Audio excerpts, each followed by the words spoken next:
அனைவருக்கும் வணக்கம். இன்று உங்களிடத்திலே நான் பேசக்கூடிய வன உயிரினம் வல்ச்சர்ஸ். தமிழிலே மிக அழகாக அதை பாரு என்று சொல்கின்றோம்.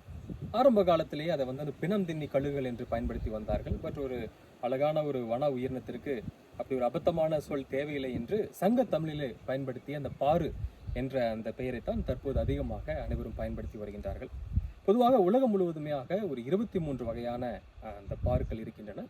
இந்தியாவிலே ஒரு 9 வகையான பாருக்களை நாம் பார்க்க முடியும். நம் தமிழகத்தை பார்க்கின்ற போது ஒரு அதிகமாக 4 வகையான வல்ச்சர்ஸ், 4 வகையான அந்த பாருக்களை பார்க்க முடிகின்றது. அது மிக அதிகமாக நம் சத்தியமங்கலம் புலிகள் காப்பகம் மற்றும் முதுமலை புலிகள் காப்பகத்திலே அதிகமாக அதை பார்க்க முடியும். அதிலும் மிகவும் குறிப்பாக பவானி சாகர் பகுதியிலே ஒட்டியுள்ள இந்த மாயார் பள்ளத்தாக்கிலே இந்த பார்க்களை நாம் பார்க்க முடியும். தமிழகத்திலே இருக்கக்கூடிய அந்த 4 வகையான பார்கள் என்னவென்று பார்த்தால், முதலில் வெண்முதுகு பார் என்று சொல்வார்கள். அதாவது ஒயிட் ரம்ப் வல்ச்சர். அதனுடைய முதுகு பகுதியிலே வெண்மை நிறம் இருப்பதால் அதை வெண்முதுகு பார் என்று சொல்வார்கள். இரண்டாவதாக லாங் பில்டு வல்ச்சர் என்று சொல்வார்கள். அதனுடைய கழுத்து பகுதியானது கருமை நிறம் கொண்டிருப்பதால் அதனை கருங்கழுத்து பாரு என்று சொல்வார்கள். மூன்றாவதாக ரெட் ஹெட்டர் வல்ச்சர் என்று சொல்வார்கள். அதனுடைய முகமானது சிவப்பு நிறம் கொண்டதாக இருக்கும், அதனால் அதை தமிழிலே செம்முகப்பாறு என்று சொல்வார்கள். நான்காவதாக எகிப்சியன் வல்ச்சர். இதனுடைய முகப்பகுதியானது சற்றே மஞ்சள் நிறம் கொண்டதாக இருக்கும், அதனால் இதை மஞ்சள் முகப்பார் என்று சொல்கிறார்கள். இந்த 4 வகையான பாருக்களை நம்முடைய சத்தியமங்கலம் பகுதியில் அதிகமாக பார்க்க முடியும்.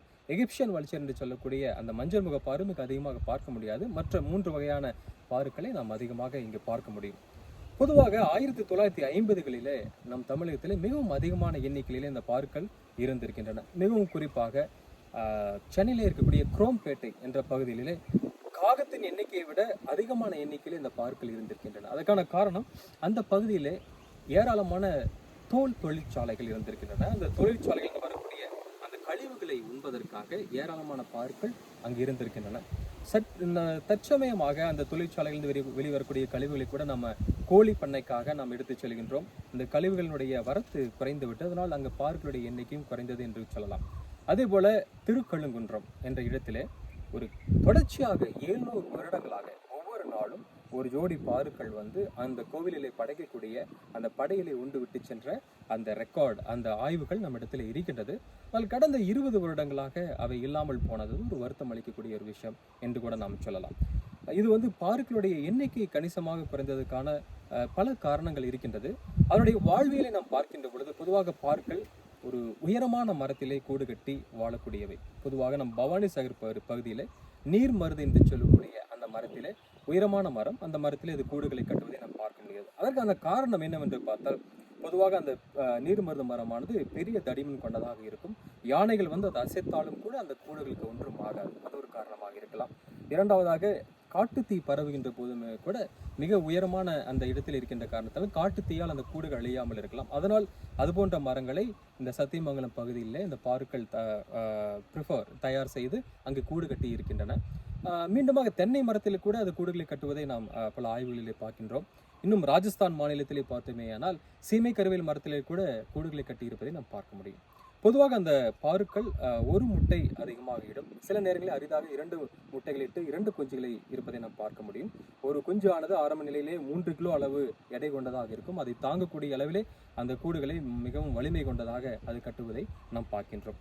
பொதுவாக இது அழிந்து வரக்கூடிய காரணம், பொதுவாக 1990களில் கொத்து கொத்தாக இந்த பாருக்கள் அழிந்து போனதுக்கான காரணத்தை பல ஆய்வியலாளர்களும் அதை தேடிக்கொண்டிருந்த வேளையிலே ஒரு திடுக்கிடும் சம்பவம் கிடைத்தது. என்னவென்றால், கால்நடைகளுக்கு வலி நிவாரணியாக பயன்படுத்தக்கூடிய டைக்ளோஃபினாக் என்ற மருந்து, அந்த மருந்தை கால்நடைகளுக்கு ஊசியாக நாம் போடுகின்றோம். அந்த கால்நடைகள் இறந்த பின்பு அந்த வலி நிவாரணுடைய தாக்கம் அதனுடைய உடம்பிலே இறந்த அழுகிய உடலிலே இருக்கும். அதை இந்த பாருக்கள் உண்கின்ற பொழுது அந்த தாக்கத்தினால் பல பாருக்கள் இறந்து போனதை நாம் காண முடிகின்றது. அதனை கண்டறிந்ததை அடுத்து இந்த டைக்ளோஃபினாக் என்ற வலி நிவாரணியை கால்நடைகளுக்கு பயன்படுத்தக்கூடாது என்று ஒரு சட்டம் இயற்றப்பட்டு இப்பொழுது அது முற்றிலுமாக தடை செய்யப்பட்டுள்ளது. பாருக்கள் அழிந்ததுக்கு இது ஒரு முக்கியமான காரணம் என்று நாம் சொல்லலாம். பொதுவாக இது போன்ற பாருக்களை நாம் ஏன் காப்பாற்ற வேண்டும்? சூழல் மண்டலத்திலே இந்த சுற்றுச்சூழலில் அதனுடைய பங்களிப்பு என்ன என்று பார்க்கின்ற பொழுது, இது மிகவும் ஒரு உண்மையான ஒரு தூய்மை காவலன், ஒரு துப்புரவு பணியாளர் என்று நாம் சொல்லலாம். காடுகளிலே பல வன உயிரினங்கள் இறந்து அழுகி கிடைக்கின்ற பொழுது அந்த உயிரினங்களை எல்லாம் உண்ணக்கூடிய அந்த உயிரினங்கள்லாம் உண்டு அந்த இடத்தை தூய்மைப்படுத்தக்கூடிய ஒரு துப்புரவு பணியாளராக இந்த பாருக்கள் வந்து காடுகளில் இருக்கின்றது என்றால் அதை மறுக்க முடியாது. அவ்வளவு அழுகிய நிலையில் இருக்கக்கூடிய அந்த இறைச்சி உண்டாலுமே கூட அதில் பல கிருமிகள் இருக்கலாம், ஆந்த்ராக்ஸ் போன்ற கொடிய கிருமிகள் கூட இருக்கலாம். ஆனால் இருந்தாலும் அதனுடைய உடலை வந்து அது பாதிப்பதில்லை. இந்த பாருக்கள் அந்த கிருமிகளால் பாதிக்கப்படவில்லை. அதுக்கான காரணம் என்னவென்று பார்த்தால் அதன் வயிற்றிலே சுரக்கக்கூடிய அந்த அமிலம். அந்த அமிலத்தினுடைய pH அளவு என்று பார்த்தால் 1 முதல் 2 இருக்கும். அந்த ஸ்ட்ராங் ஆசிட், அந்த தீர்க்கம் கொண்ட அந்த அமிலம் இருக்கின்ற காரணத்தில் எந்த விதமான கிருமிகள் அதனுடைய உடலுக்குள்ளே சென்றாலுமே கூட அதுக்கு எந்த விதமான பாதிப்பையும் ஏற்படுத்துவது இல்லை. இதனால் இந்த ஒரு காற்றின் மூலமாகவோ வேறு எந்த மூலமாகவோ அந்த நோயானது மற்ற வன உயிரினங்களுக்கோ இல்லை காட்டிலிருந்து மனித சமுதாயத்துக்கோ பல நோய்கள் பரவாமல் தடுக்கும் மிக முக்கியமான வேலையை இந்த பாருக்கள் செய்கின்றது. அதை நாம் போற்றப்பட வேண்டிய, பாதுகாக்கப்பட வேண்டிய மிகவும் முக்கியமான ஒரு பறவை. ஈரோடு மாவட்டத்திலே கோபிச்செட்டிப்பாளையத்தில் இருக்கக்கூடிய கலை மற்றும் அறிவியல் கல்லூரியில் இந்த பாருக்களுடைய வாழ்வியலை பற்றி மிக ஒரு அழகான கருத்து விளக்க மையத்தை தயாரித்துக் கொண்டிருக்கிறார்கள் அரசு சார்பாக. உங்கள் குழந்தைகளுக்கு இதை பற்றியான வாழ்வியலை சொல்லித்தர வேண்டும் என்று சொன்னால் நீங்கள் அங்கே அழைத்துச் செல்லலாம்.